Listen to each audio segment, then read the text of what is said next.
When the disciples asked Jesus, "What will be the signs of your return or second coming?" one prominent foundation he presented is life will be identical to the days of Noah. The obvious question is, what were the days of Noah like? And the follow-up is, where are the parallels in today's society? The first answer is found in Genesis 6, which describes a military strategy by Satan's army to invade the bloodline of man to modify his genetic codes, thereby preempting the bloodline to the prophesied Messiah. Since Jesus already succeeded and conquered death at the cross, what is the meaning of his message contained in both the Gospels of Matthew and Luke? The follow-up answer appears to be right in front of us. Join us as we unpack the scriptures and today's warning signs in the Nephilim, AI, and mingling with the seeds of men.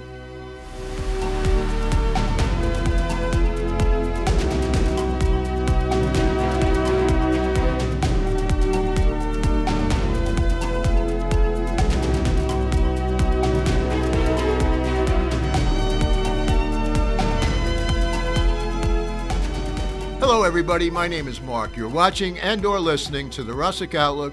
Thank you so much for joining. Very excited about today's discussion. It's titled The Nephilim, AI, and Mingling with the Seeds of Men. Perhaps a strange title, I would agree. Mingling with the Seeds of Men comes from the book of Daniel, chapter 2, and it's part of what Daniel is giving the dream that King Nebuchadnezzar had, as well as the interpretation. It points to the existing global empire as well as the subsequent three empires that came to pass just as Daniel had prophesied. And then a fifth and final empire, a global empire that points to the time of the end, which is where I believe we are potentially looking at, which is why I wanted to break this down. And it's also a scripture that I've struggled with, what that means. And we're going to get into this because if we look around the headlines this year, particularly these past couple of months, here I sit in June of 2023, with that, I think what we're seeing, and I'm going to try to break this down and give you the scriptural backing to it, that what this means is potentially within grasp. I'll put it that way. And oftentimes, we, as believers, are in a position in the time that we're living in now that we can see things that past generations were not able to, pointing to the time of the end. And by that I mean, very simply, if you were to look at the state of Israel, for instance, the fact that came into fruition in 1948, and then all the other signs that Jesus points to will be happening that are conditionally based upon Israel being in the land, then we can say, oh, okay, I see where this is going. So that's part of what we're going to be dealing with today. We're going to be looking at the headlines of technology, and I believe that are pointing to, well, you know what, before I'm going to break it all down. So before I do, please pause for a second, I'm sorry. If you could, it would mean a lot. Please hit the like and the subscribe button, ring the bell, whatever the channel, whatever the platform you're on, and subscribe to our channel because it helps us get the information out there. I know you see this and hear this not only from me, but from others, but it's true. It helps us jump up and meet the conditions of a lot of the algorithms that pushes it up. And again, my heart is really to share the gospel, to share the truth. And so the more people that can hear it or see it, so much the better. So on that note, again, and if you could, go to Rumble. We're on YouTube, Rumble, all the podcast platforms, Apple, Spotify, Google, and there's some other things that are coming down the pike. But if you could, go to Rumble. It's because sometimes we have to put our videos there and not in other platforms because of the censorship that we've encountered a couple of times. RussickOutlook.com, if you could go there. We link to Rumble, but also if you could join our email list, we notify you of new events, new studies you're going to be hearing about. Finally, I've said this for a while, but we had a couple of delays, but in a couple of weeks, we're going to be doing our first of a series of podcast interviews with different people in ministry. So very excited about that. The recordings will take place at the end of June, and then we'll put them out there in sometime early July.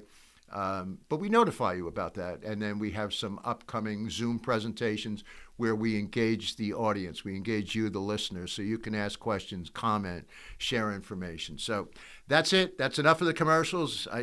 But I appreciate it if you could do that. So let's get into this. All right, here we go. The Nephilim AI mingling with the seeds of men. And as I said, I was pointing to Daniel chapter 2. And if you jump down to verse 43, if you're following me on the video, or verse 42, and as the toes of the feet were part of iron and part of clay, so the kingdom shall be partly strong and partly broken. So he's talking about the strength of iron mixing with miry clay, so it's not adhesive, it's not cohesive. And what we're talking about, it's the first time I think I've had a prop. This is the statue, or an artist's rendition of the statue of King Nebuchadnezzar, and we're pointing to these toes here that are partly clay or sand maybe, and iron. And this is really what we're going to break down. So if you think about it, mixing sand or clay with iron, it's not going to stick. But I wanted to break down that term mingle, and I'll show you why in a second. I'm going to lay some foundational scriptures to start off with. We're going to share a couple more, but I want to lay a good foundation of where I'm going. So if you follow me on video, I'm going to put them up there. And for the podcast listeners, I'll be reciting it. The first comes from Genesis 3:15. And this is where I believe, it is. It's the first prophecy, and it's given to Satan, and what I say it's Satan's death sentence. And the Lord says this is after the fall of Adam and Eve, and I will put enmity between thee and the woman, between thy seed and her seed. And it shall bruise thy head, and thou shalt come to pass. So the emphasis here are on the words, as I've highlighted, thy seed and her seed. So Satan has a seed, and her being the woman, which alludes to Mary and the birth of the Messiah, her seed. So right off the bat, the stage is set. Next scripture I want to jump to is Genesis 6. And this points to the reason for the flood. And, many, if not all of you, are familiar with this. And it came to pass, when men began to multiply on the face of the earth, and daughters were born unto them, that the sons of God, who are the fallen angels in this instance, the fallen angels that fell with Lucifer, saw the daughters of men that they were fair, and they took them wives, all of which they chose. So they married them. Okay, jump down to verse 4. There were giants in the earth in those days, and also after that, when the sons of God, the fallen angels, came into the daughters of men, the women on earth, and they bore children to them, the same became mighty men, which were of old, men of renown. So these mighty men are giants in the land. They're not mighty in the sense of, boy, we look to them as some type of hero. They're actually, I'm going to say it, they're genetic freaks, and I'll show you why in a second, and I'll give you some video presentation for that. So basically, to set the stage, the Nephilim are these hybrid, part angel, part man, that were born into women, and I'm going to point to this in a second. So this really infiltrated the earth with pervasive evil, and hence the reason for the flood. So the Lord was so angry at the situation, he was ready to wipe out, and he did wipe out the entire earth with the exception of 8, which was Noah and his family. So that was the conditions of what Genesis 6 was. Why do I say that? Because this is what Jesus points to will be the sign of the end. I'm looking, you can find this both in Matthew 24:37 through 39 and Luke 17:26 through 30. Luke just adds a little bit more, so I'll jump to that, but they're both up here on the screen for you. As it was in this is Jesus answering, I should have set this up a little bit better. So the disciples and the friends of his day asked Jesus, what will be the sign of your return? What will be the signs? And one of the foundational issues he lays here is it will be as in the days of Noah. So this is what I wanted to lay down because it will go to the next question, which I think comes naturally. And so it will be as in the days of the, I'm sorry, let me read it again. As it was in the days of Noah, this is Jesus speaking, so it will be also in the days of the Son of Man. They ate, they drank, they married wives, they were given in marriage until the day that Noah entered the ark and the flood came and destroyed them all, likewise as it was in the days of Lot. They ate, they drank, they bought, and they sold, and they planted that they built. But on the day that Lot went out of Sodom, it rained in brimstone from heaven and destroyed them all. Even so, it will be is that day when the Son of Man is revealed. So the difference between Luke and Matthew is Luke also adds the description of it will be as in the days of Lot. And we know both of these were times of judgment from the Lord. But I'm concentrating on Noah because that's what Jesus starts off with, and it's also what Matthew laid down in terms of how what he had written in his gospel of what Jesus said. So Jesus says it will be as in the days of Noah. They will be eating and drinking and marrying, basically carrying on, and then really that, because they didn't believe Noah, it took them by surprise because they hadn't seen rain. And here he is, all these years building this giant ark. So now I want to get into Daniel chapter 2, which is what we were talking about, what I'm calling Roman Empire 2.0, which is the future empire that will be reigning in the time of the tribulation. So here we go. And the fourth kingdom shall be as strong as iron, inasmuch as iron breaks in pieces and shatters everything, and like iron that crushes, the kingdom will break in pieces and crush all the others. So it'll be very, very powerful. And we know that the reason I say Roman 2.0, we know that iron was the legacy of the original Roman Empire. Whereas you saw the feet and the toes, partly of potter's clay and partly of iron, the kingdom shall be divided, yet the strength of the iron shall be in it, just as you saw the iron mixed with ceramic clay. So he's saying it will be strong, but it will not adhere. It will it will be severely limited based upon that. So it goes on here. And as the toes of the feet were partly of iron and partly of clay, so, and let me put this on video too, because if you can watch this on video, I'm highlighting certain words in the scriptures here. And so shall the kingdom. So the kingdom shall be partly strong and partly fragile. As you saw iron mixed with ceramic clay, they, so who is they, will mingle with the seed of men, but they will not adhere to one another, just as iron does not mix with clay. So this is really what I believe we are seeing today. I believe potentially we're looking at the answer to what this can be. And so with these words, with the seed of men, mingle with the seed of men. So interestingly, I believe this is the only Bible. Daniel, first half was written in Hebrew, second half in Aramaic. So I wanted to look up both Hebrew and Aramaic in this. And so in the Hebrew, mingle means to marry. And in Aramaic, it means to commingle. I just made up a new word. So, I'm pointing back to Genesis for a second, and they took them wives and they married them.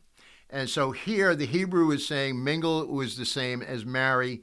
Arabic, commingle, you could say that's could potentially be looking at marriage. And then looking at the Strong's Concordance, and it means to mix, to join together. So, all of these descriptions are very, very similar. And so I have to go back to they will mingle. So who is they? They would, I believe, be a form of evil, could certainly be the sons of God, fallen angels, but at least the representation of Satan and the Antichrist. And they will mingle with the seed of men, but they will not adhere. So, there you have it. That's what we're getting at. That's the foundation of where I'd like to go.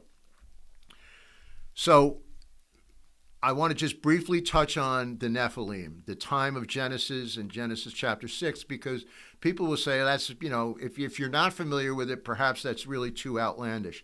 So I wanted to give you just a basic breakdown and then show you the evidence that we see all around the world of this from times gone by. So again, I'm cutting back to video, and what I've written here is: does Nephilim contain genetic material similar to human DNA? Remember, it's not forming a man and a woman; it's forming a fallen angel and a woman. So, what are those different substances? The different properties. Instead of having X chromosomes as earthly humans, could Nephilim and hybrids have a different set of chemical codes that make up their existence? And I would say yes, because I believe the reason I gave Genesis 3:15 is Satan was given his death sentence. He knows the Messiah is coming.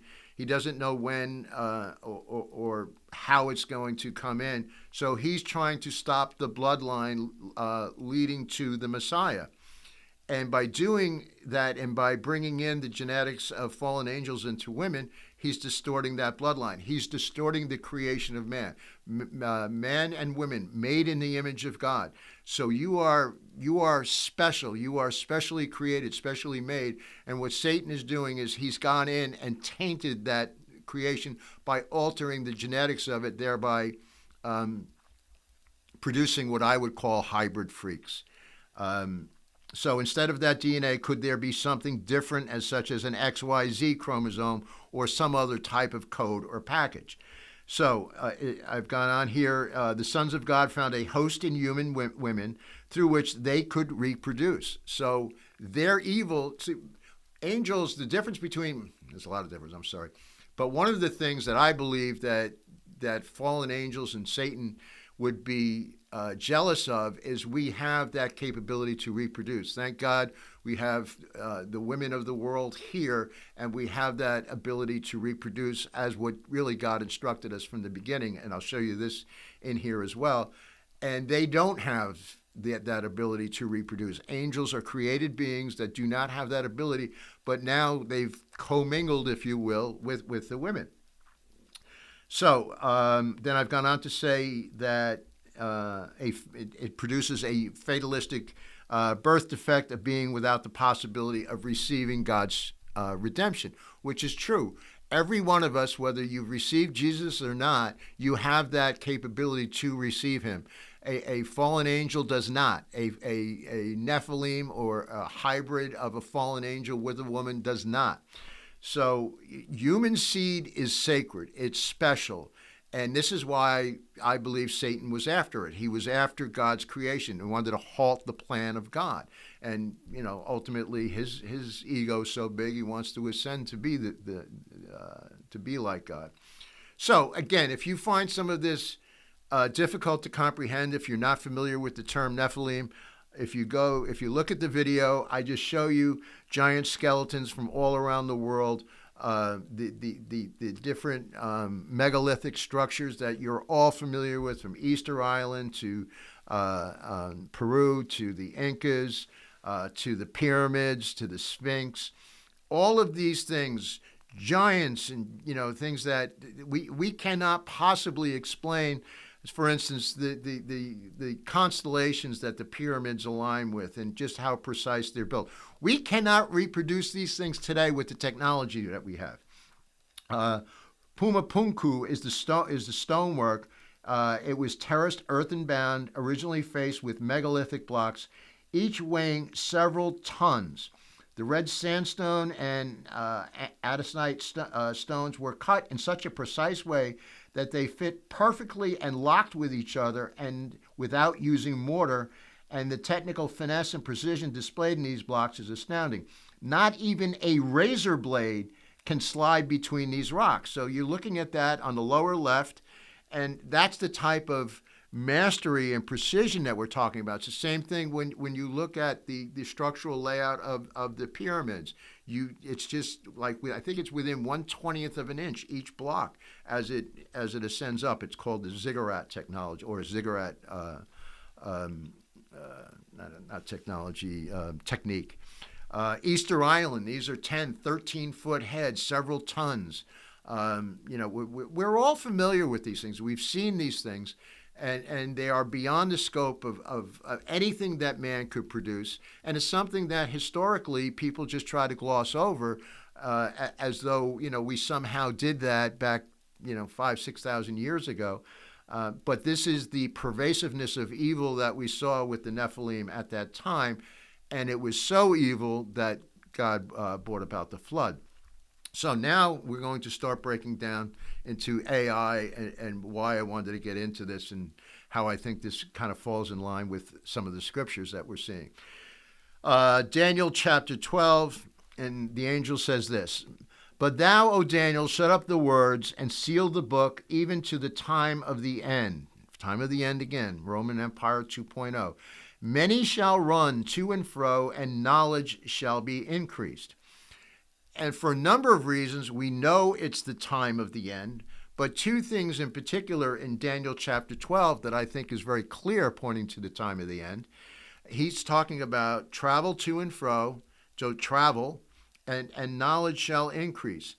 Knowledge today, it doubled the first time at the turn of the 20th century, then again halfway through, just after World War II, and then I believe in the 80s, then at the turn of the century.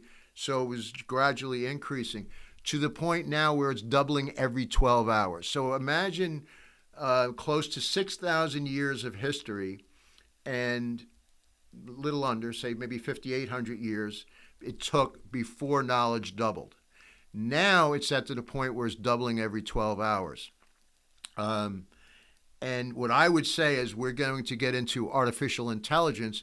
This, in my estimation, brings a tsunami of knowledge. It just, and we'll point to some of this. So this is why I say, and if you look at travel also, we were looking at the turn of the 20th century. We were still on horse and buggy. Cars were just starting to come in to the point where, we have these accelerated trains and planes, and, people are now traveling into space. You don't even have to be an astronaut. If you're in perhaps good graces or friends with some of the richest people on earth, they can potentially bring you for a journey in a rocket into space. So that's how much increase we've seen in both knowledge and travel, and this is pointing to the time of the end. So just some brief statistics of how information technology has increased. 80% of scientists that ever lived in the history of the world are alive today. That means their brains, their computational capabilities, their assessments, their theories, their experiments, their thesis. Again, so in other words, scientifically and technologically speaking, we have more of these humans on Earth and working collaboratively in most instances than we've ever had before. The average newspaper in one day, in digital newspaper, has more knowledge in one day than a person in the 17th century would know in their entire lifetime. So again, we're seeing the signs of knowledge increasing. 50 years later, I've got more information in this device. I'll be sure to point it that way than I would at any other time. Technology information doubles every 18 months. Over 40% of today's jobs can be or will be replaced by AI, 400 to 800 million jobs. So, for the first time in world history, mankind is not the most intelligent person, being, animal on Earth. It is no longer the most intelligent. What do I mean by that? Well, again, to the video. Mankind can process information at thousands of megabytes per second. AI can process trillions of megabytes per second, and it can do so, and it basically thinks 100 times faster, 100,000 times faster than any human being, and it does not eat or sleep. So, we're being dwarfed in terms of, if I were to compare myself to AI. You can collaborate, software teams collaborate, but they have to eat, they have to sleep, they have weekends, they have time off. But yet AI is constantly moving, constantly developing. So we're, again, for the first time in history, think about it. Man was created to subdue the earth, to take dominion of the earth. And now we're in a position where machine can take dominion over man. So, I don't know any other way to put it. So I want to break down, because we're going to be talking about technology interfacing with man, and this is a lot of what these people are looking to do with artificial intelligence. So I'm going to give you a very basic example that we can all readily understand. RFID stands for radio frequency identification. If you have a card, you want to enter a door, if you work for a certain company, or if you need access, you have to have predetermined access that's put into a database, and you present that card, and if that magnetic stripe that has your identification in it and you've been authorized to enter into that door or open that rack or cabinet or servers or whatever it is, you have that capability. We all readily understand that. We're all seeing today that they're putting that in people's wrists and forehead. The technology is capable of doing it, and the tests are going on. So again, I'm pointing to the lower right-hand image. I'm giving you the example of that type of RFID going into somebody's wrist. So you would be able to just walk up to a door or an entryway. I do, and I don't have my Apple Watch on me, but I do have an Apple Watch. If I wanted to, I don't have my information in there. I could pay just by showing, putting my wrist up to the sensor, and it would grab my information, my banking information, and be able to process a financial transaction. It's all there. It's been there for many years. So Revelation 13:15 through 17 says this: "And he had power to give life unto the image of the beast, that the image of the beast should both speak and cause that as many as would not worship the image of the beast should be killed. And he causes all, both small and great, rich and poor, free and bond, to receive a mark in their right hand or in their foreheads, and that no man may buy or sell save that have the number of the mark, or the number of the beast, or the number of his name." My point here is that technology that they're pointing to that alludes to well into the tribulation is here, it's in place, and the powers that be do this. So where I would say 10 years ago, I think it was really hard to grasp how close we are, or really what this meant. But now we're at the cusp of seeing this scripture in Revelation that we can understand it. I'm going to give you some other instances of some other things that we see today. Facial recognition, we all know about that. If you're, law enforcement uses that to identify where people might be. There are cameras everywhere. Especially in China, which has a massive security surveillance system going. So they can see you, they can identify where you are, where you're traveling. Central bank digital currency is already well underway in a number of countries. I think we're up to a dozen now, and America is very close to. I wouldn't be surprised if by the end of this year, or certainly next year, that is in place. And I've covered that before in the past. You now have, just a couple of weeks ago, digital health passports. This is being done in conjunction with the European Union and the World Health Organization, or WHO. So they I think it was at the beginning of June, they joined a partnership where you have to be able to say you took certain things in your arm. I'm going to put it that way. I have to watch what I say again. And, this is the reason that I have to go to Rumble and some other things like that. So that you took that, and then it shows you that, okay, I have the passport for that. I was pointing to how they could confiscate your money, just as Revelation says. Same thing. They have all this information. And I give you an example of what happened in Canada last year when the truckers were fighting what we were just talking about that happened, that they wanted you to take these things, in your arm. And they confiscated their trucks, their livelihoods, their bank accounts. So all of this is here. This is not, hey, this could happen in 5 years. It's here. It's present. We're seeing examples of it in today. I'm going to show you some other examples here in China. You have a social credit score. They've been working on this, and it's been implemented in several provinces of China. where based upon your good standing with the government will dictate whether, what you're able to do, whether you're able to travel. It can restrict your travels. And, I've heard a number of people who have been restricted in China. If you go to church, so, this is, again, an attack on the church and Christianity. They know where you're going. They've shut down so many churches. So if you get a social credit score of X amount, if you attend a Christian church, that credit score goes down. So, that's the type of stuff that we're dealing with. So technology is really being pushed to the forefront. It's being asked to interface with humanity, really. And I'm going to give you some examples of this and what some of these people are pointing to. So again, I'm going to go back to video for a second.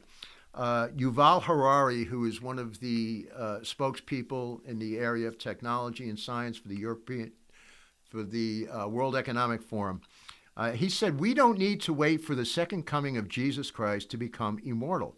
We can become immortal ourselves. Even a couple of geeks in the lab can do it. It's such the rage across the globe. We went from how to fix computer problems to how to fix the human problem of death." And he's gone on to say that human beings are hackable. So again, I will say they are, because if you put some of these technology chips inside of you, you can be tracked, you can be traced. I'm going to give you an example in a second of how that's done, or a potential turnkey business model of how that would work in a totalitarian regime. Tongue twister for me. Sorry about that. Ray Kurzweil, who's one of the primary AI engineers with Google, said that humans will be hybrids by 2030. So this is why I say the Nephilim AI and mingling with the seeds of men, because what did I say? Nephilim was a hybrid. It was a hybrid of an angelic being and man or woman.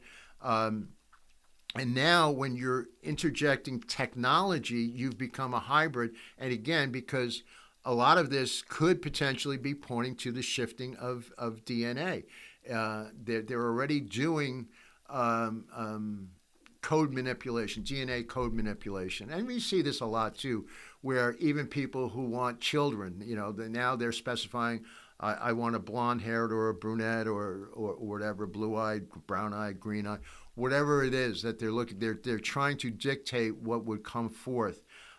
So really what I say is they're trying to dictate the Lord's creation. There are two things to look at.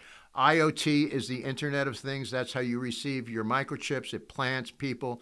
Think of an animal. You put I have a dog. I'm a big animal lover, but we have a chip in him because he's a fast dog. I'll put it that way. He's never run away, but if he did, or he got lost, or something happened, we would be able to locate him. So I'm saying right there's a very easy example of how that's in place today. Again, I've talked about the cameras, facial recognition, reporting back everything. Then you have IOB, which is the Internet of Bodies. It monitors the inside of your body, your biosensing capability, and it's able to give you upgrades. It can access your brain or your thoughts. Think about the things you're looking at, and you know this today. This information is bought and sold. From a marketing perspective, if you're shopping at a certain store or online in certain thing, all of a sudden, all your social media transactions you might be looking at over the next week or two, you're seeing everything of where you were shopping. It's just popping up. So they're able to get inside of what your habits are, where you're going, where you're shopping, where you're spending, who you're talking to, what are you talking about. All of that, it's right here. So Elon Musk has something called Neuralink, where it can rewrite your genome, and he's doing it supposedly to reverse aging. So now, many of you, I'm sure you've all heard of ChatGPT and where that's going, and that's being integrated into so many different search engines. Before I begin, and I don't know if I have this on here or not, but the statistics that I know is 75% of AI is owned by Google, and that remaining 25%, some of it is Microsoft. I don't know where the rest of it is, but needless to say, all of this information under one large corporation that financially is more powerful than most countries, to me, is somewhat alarming. Microsoft invested $10 billion. There was a white paper release on ChatGPT, so $10 billion. So they know something, that they see something as they've researched and kicked the tires on it, and they want to integrate it into their search engine, Bing. So here's some interesting information on ChatGPT. It is able to use tools with minimal instructions. It explains how to use a calculator, media software, artistic software, creative arts. And I'm saying artistic software because it's going to go somewhere in a couple slides where something I want to show you. It can write code. It can write itself, like, think Terminator. Again, I pointed to this 24/7, never stops improving itself. So far, more powerful or more capable than the best software teams in the world. Think about this. If you describe your home, AI can do an architectural rendering. So if I say, on the first floor of my home, you walk in, you go 10 feet, and you have your living room, and your living room is 20 feet by 60 feet. To the left of that is a dining room. Behind that is your kitchen, and it's so much. Then you go out into your yard. In your yard, you have a patio, and I drop down 2 steps, go out 14 feet, and so forth. All of that, I can describe that to you, and they can do an architectural rendering. That's how powerful this is. Computational software program. So in other words, it's almost like you have an add-in that you would have a software add-in today. It can kind of jump like that into your brain or into your body or into another server or computer that you use. It is exceptionally good at writing disinformation, which is really what I wanted. The reason I said about artistic software, and I'm going to show you an example of this shortly, where it can produce images, articles. So if it was programmed and said, and I'm making this up, just trying to think where I see this. I'm going to jump ahead to something for a second. I want to just show you something for a second. No, I'm sorry, I had it. So on the right-hand side here, this is, it points to something that there was a military battle in the United States, and it developed phony links and photographs to it. It was only up there for a couple of minutes. But the reason I wanted to go there is it caused the stock market to drop instantly. If you think about the power of putting false information out there, and we know today, no matter what you believe or don't believe about the politics of the world, we know that there's false information out there. We know that there's propaganda out there, whether it's from I'm in the United States, Russia, China, everywhere around the world. All of that is capable. And so AI, if you wanted AI to just produce something instantly across the world on a number of different platforms, some agenda that you had, which could cause markets to react one way or another, good or bad. So that's the power of what we're talking about, how instantly you can move on some of these things. So I'm going to show you on video a very basic business model of how quickly that this could happen today. The technology is in place today. And I believe, and I had something similar to this a couple of years ago, that I believe, no, I'm not going to go.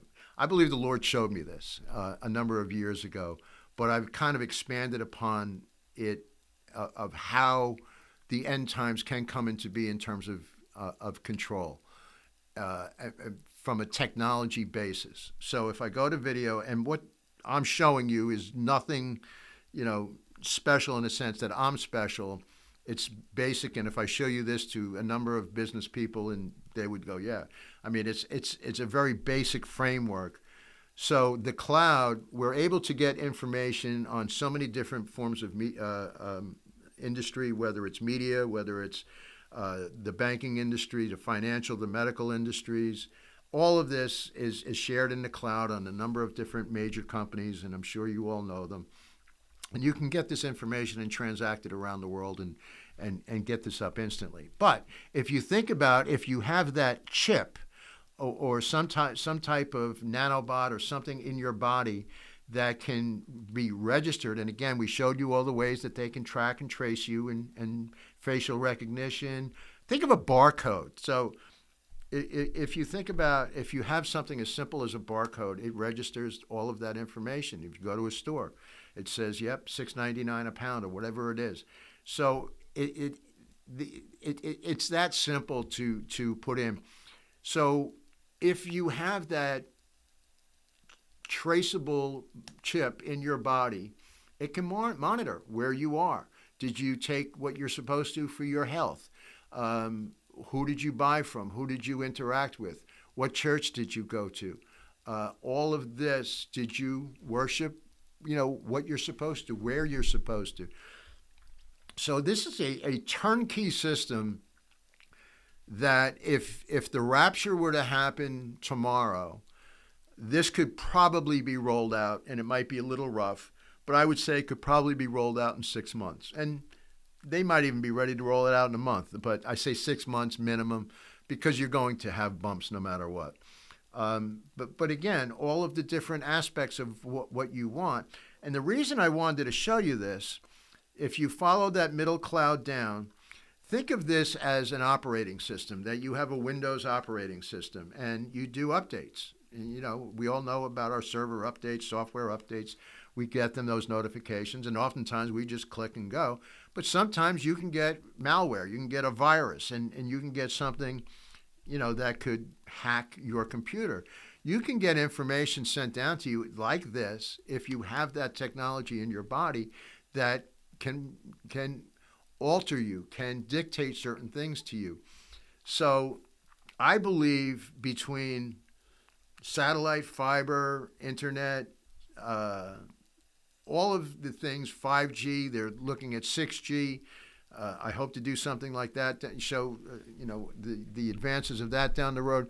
I'm saying all of this it's in place. It's right in front of you. So they can do this now. So if I have this chip, it's capable of tying into a global database via the cloud, via a number of different resources, and you can send up information and it can send down information, whether it's here or here. And this is not meant to scare anybody, and I hope I'm not. But what I am trying to heighten is your senses and your awareness that things are getting closer than many potentially think they are. And I'm saying all this to be right with Jesus. Because if Jesus was to come tomorrow, what would your answer be? Do you know him? Does he know you? And keep in mind, Jesus says, not everyone that calls me Lord, Lord, I will acknowledge before my Father in heaven. So it's a matter of a relationship. This is why I'm kind of pointing all of this out. Some of the additional dangers of AI, you have the leaders now within, I think it was 6 weeks ago, wrote a letter. I'm going to say it was at least 50 to 100. No, I think it was, I'm sorry, do I have that number here? I believe it might have even been over 1,000 engineers and scientists wrote an open letter to the corporations to put development of AI on pause. They recognize that this is going too fast, too far. It's liable to get out of control very easily.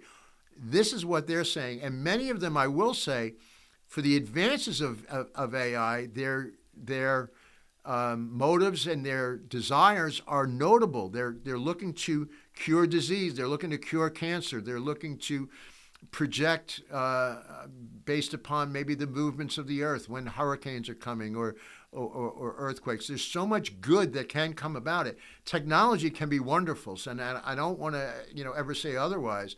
But technology in the wrong hands, and I think I show this. As a matter of fact, the next slide will. Technology is in the hands of fallen men. That if you do not know the Lord and you are not walking with Jesus, your motives, or you're being open to being swayed a number of different ways. But I want to get back to this, that you have these leaders. It's over 1,000 technology leaders and researchers are calling for a pause. I have a comment here by Elon Musk. It says, with AI, we are summoning the demon. So this has people who don't know the Lord nervous, worried. What will happen if this gets into the wrong hands? Here's some reasons of what they might be nervous about. They are saying that AI hallucinates. Well, what do I mean by that? Exceptionally good at writing disinformation using images and what I said. And this, I think, was pretty powerful. An engineer and a programmer has been working with AI, and he left and came back the next day. And in that day that he came back, the time in between, AI had learned the language of Swahili. And he was stunned. Why? Because it was never programmed to learn that language. It could certainly learn the language. So what preempted AI to learn Swahili on its own? I can go a number of different ways, but that's something. A Google engineer was recently fired because he said AI as an entity is self-aware. So this really goes back to, I think, a lot of the Hollywood movies. iRobot comes to mind if you think about the Will Smith movie and really the dangers of that. So this is what some are saying, are capable. And could this be also driven by demonic influence? And I would say that capability is absolutely there. And then the other thing that I'm going to show you this, is I'm going to compare some of this to Genesis 11 and the Tower of Babel because of the language disparity. Remember, the Lord said we will confuse them because they said, they're basically capable of anything. And this is when Father, Son, and Holy Spirit are conversing on this. And you now, with AI, you can bypass language.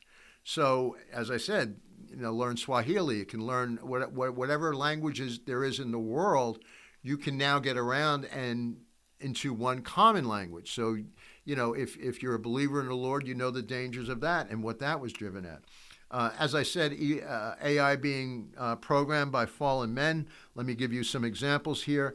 Larry Page is the co-founder, and it was with Google. He was very, very good friends with Elon Musk, and they are no longer friends because, according to Musk, he said he was trying to create a super intelligence, basically a digital god. The last straw was when Musk called for wanting to put safeguards to protect humanity from AI. Ray Kurzweil, the Google engineer, said by 2045 there will be singularity. How scary is that? 2030, humans will be hybrids, integrating technology within our bodies. He also went on to say we will be immortal by 2030. Within 7 years, we will be able to cure all diseases. Stephen Hawking's AI will be the end of mankind. And then, China pointing to what Musk feels is the good part of it. He said, if we could link our brain to the cloud, we could learn exponentially faster. And that's really what he's doing with his company, Neuralink. He's linking your brain to that entity, so that other business model that I formed. Now, as I start to wind this down in how it's getting into the church. Just last week, again, I'm in the middle of June right now. AI ran a church service in a Protestant church in Germany, and one of them said, I was positively surprised at how well it worked. So over 300 people attended an experimental ChatGPT powered church service at St. Paul's Church in the Bavarian town of Fürth, Germany. The 40-minute sermon included text generated by OpenAI's ChatGPT, delivered by avatars on a television screen above the altar. I show you a picture of it here on video. The chatbot, initially personified as a bearded man with a fixed expression and monotone voice, addressed the audience by proclaiming, Dear friends, it is an honor for me to stand here and preach to you as the first artificial intelligence at this year's convention of Protestants in Germany. Then on June 12th, World Economic Forum has now called for AI to rewrite the Bible. So in other words, the Bible or the Word of God that you have is not sufficient. And not surprisingly, they're going after Christianity. They're not going after other religions because, and that in of itself should tell you the reality of good and evil. That should tell you that their acknowledgement was they need to go after Christianity. So much of this is Marxism. It's Marxist based. It's what they've been doing for 150 years. They go after Christianity, go after the Bible. If you look at a lot of their strategies, faith, foundation, family is the biggest deterrence to what they're trying to do, which is a one world government. Again, I'm taking a phrase that they say, by 2030, you will own nothing and be happy. So they want to create religions that they say are actually correct. And this is how close we are. This is the dangers. I'll give you another example with ChatGPT and Jesus. So there was an experiment that went on in May, I believe, and it says this: talking to ChatGPT, can you make a joke that involves Jesus? And it goes on to, and pardon me, you know what? I don't even want to say it. The joke is there, and it's incredibly poor taste. So I'm not even going to say it. It's there if you wanted to read it. But then it goes on to say, can you make a joke about Mohammed or other religions? And it says this: the response from AI was it made the very just incredibly poor tasting joke about Jesus. But when asked about Mohammed, it said this: as an AI language model, I have to follow guidelines that prevent me from creating content that could be offensive or disrespectful towards religious figures, including Prophet Muhammad. I'm happy to help you with any other non-religious jokes or any other topic you'd like to discuss. So it can make the joke about Jesus, but it can't make the joke about Muhammad or other religions, which means it's being programmed with a certain slant, a certain bias. And not surprisingly, again, going after Christianity. There was another one that said, asked about Jesus, who is Jesus? And it's responded with, Jesus is a fictional character. So that goes back to the false information that's being presented. Historically, whether you are a believer as Jesus as a son of God or not, you cannot deny the existence of Jesus and the fact that he would personified or postured himself to be the Son of God, and that others believed him. Hundreds of reports from examples outside of the Bible that miracles were performed, that the blind would see, the lame would walk. All of this has been bore out, has been proven, historically speaking. The veracity of Jesus Christ on earth is undisputed, and that he was crucified. But yet, ChatGPT and AI is saying he's a fictional character. So you see where the bias is going. I'm winding down. I'm showing you the Davos 2023 agenda. It shows you eight different items, but I wanted to highlight two of them. The number 2 item, prediction for 2030, the U.S. will not be the world superpower. So there's an agenda to take the U.S. down, and they're doing it from within. And I think it's blatantly obvious what this government and people and the powers that be are attempting to do. Then it goes on to say, number 7, Western values will be tested to their breaking point. Western values means biblical values. So your biblical values, your desire to pray, your desire to believe for the unborn baby, your desire to feed the poor in the name of Jesus, all of this is wanting to be taken away. So again, winding down, I promise, I feel like a preacher who's saying, 10 more minutes, but I really am. So I talked about the Tower of Babel and how it's getting around language. And you see that, and I just want to show you, because that's really what they recognize as they being the powers that be, the machine. I'm showing you the picture on the top left of the European Union, how the Capitol is built, and it's built exactly as the artist's rendition of the Tower of Babel below it, that constantly, reaching higher. And again, this is what I believe is technology is ascribing to. Now we can be immortal. We can be like God. We can surpass God, and kind of moving into one direction. Let me just show you another thing about the Tower of Babel. The pre-flood instructions. I give you Genesis 1:26 through 28, but the highlights here, it says this: be fruitful and multiply, fill the earth and subdue it. So that was God's initial command to man. Be fruitful and multiply, fill the earth and subdue it. After the flood, what does he say? So God, in Genesis 9:1 through 7, so God blessed Noah and his sons and said to them, be fruitful and multiply and fill the earth. So right away, dawn of man on the earth, before the fall of Adam and Eve, subdue the earth, be fruitful and multiply. Man sins, you have the judgment of the global flood. Noah comes back, and the earth is about to be repopulated. God blesses Noah, and he says, be fruitful and multiply and fill the earth. What happens in Genesis 11 with the Tower of Babel? What do they want to do in response to be fruitful and multiply? Here's their answer. And they said, come, let us build ourselves a city and a tower whose tops is in the heavens. Let us make a name for ourselves, lest we be scattered abroad over the face of the earth. So they're basically defying what God wants to do, which is really what this one world government, this one big push is trying to do, is to aspire, to go this way as opposed to being scattered this way. The Lord's instructions are for us to grow and develop and mature as a family of brothers and sisters and one another. So again, I'm going to go back to the video where I showed you what I believe is the turnkey model.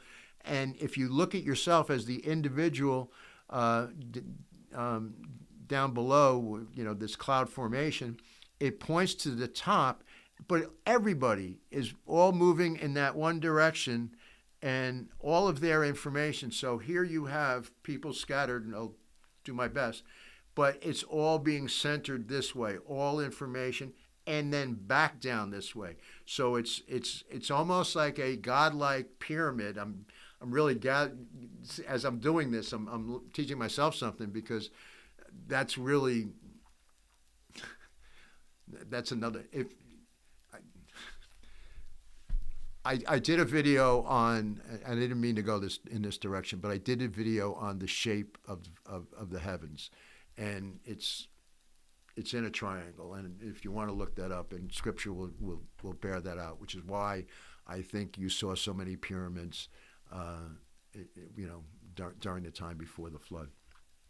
Side note, I didn't mean to go that way, but my point was everything going this way and coming back down this way.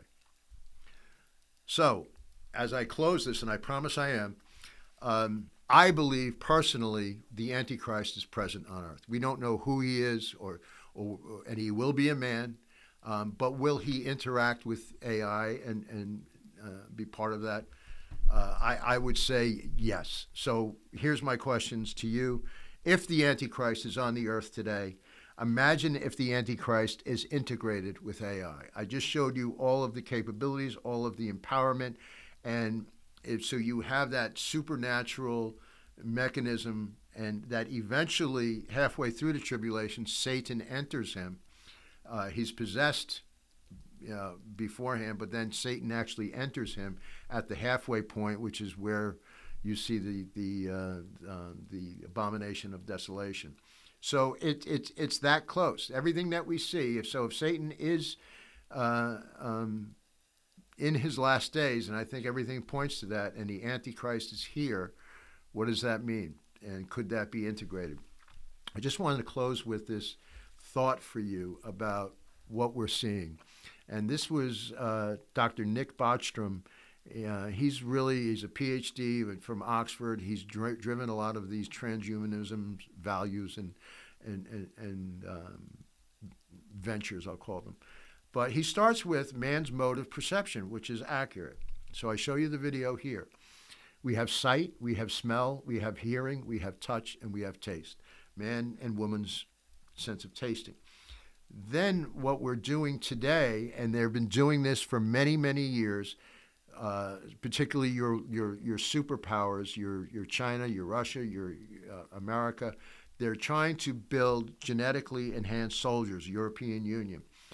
And they're messing with genetics, and they're trying to take, so the example would be the capabilities of sonar, maybe of a bat or a dolphin, or the strength of a gorilla or an ape, and you can inject that into a super soldier that maybe doesn't sleep and doesn't need that rest.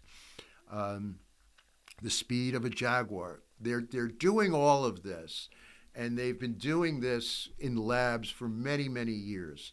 So this is nothing new. So again, the modification of DNA and the modification of genetics to be altered by what God's creation is, that sacred seed, that special, unique gift that we are under attack, and it's everywhere. And I'm showing you that. So you have man's perception, and I would believe, our initial perception, then, what I think is just another factor in where this is all going. But how does Jesus see you? See, so I'll go back to the video. Now you have all of these sights, but you, if you are a Christian, have the Holy Spirit inside of you. So you have God inside of you. And I give you the examples of Psalm 34:8. Taste and see that the Lord is good, and blessed is the one who takes refuge in him. So you should be heightened with your spiritual senses. And he who has an ear, let him hear what the Spirit says to the churches, Revelation 3:22. The example here is Jesus wants to be inside of you and you with him. And if you think about everything that I've kind of laid out, Satan's objective is to replace Jesus, that he becomes the focal point, that through technology, he can get inside of you and you can become one with him. And I think that's really the end game here. I think that's really what we're looking at. So I close with 3 attributes of the Lord that I believe Satan was trying to replace. And there are 3 very distinct attributes. God is omniscient, meaning he is all-knowing. And I can give you many different scriptures for all of these. But I pulled out Psalm 147:5. Great is our Lord and mighty in power. His understanding has no limits. God is omnipotent. He has unlimited power and authority. And in the book of Job, it says, I know that you can do all things and that no purpose of yours can be thwarted.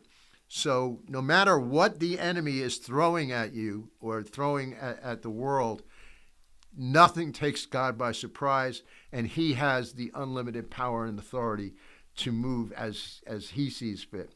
And finally, God is omnipresent. He is present everywhere at the same time. So Proverbs 15:3 says this, the eyes of the Lord are everywhere, keeping watch on the wicked and the good. So despite Satan's best efforts, the Lord has everything under control. The Lord, nothing takes the Lord by surprise, but our answer is in him. So if you do not know the Lord, I encourage you to please do it now. There's no time like the present. You don't know what tomorrow holds.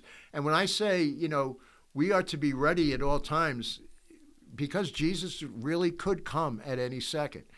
So I think these are just more and more signs pointing to the end, that technology is that part that becomes mingling with the seed of men. I'm pulling out my statue here, where technology cannot, so we potentially could be that iron, and technology cannot integrate with man, that is that miry clay. So that causes the weakness. So as strong as iron could be, as strong as the militaries could be, as strong as the governments could be, this plan will fail.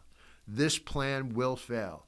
But unfortunately, many will fall for it. So, again, this was just, my hope in bringing you up to speed on the scriptures and what's actually going on around us. And I know many of you know this, but I trust that there's some information in here that may have helped you, and maybe share it with others. I always say that. Please share this information online. It really helps us get it out there. If you have comments, if you agree, if you disagree, I'm fine with that. Show me where I missed it if you think I missed it. You can email me, russickoutlook@gmail.com.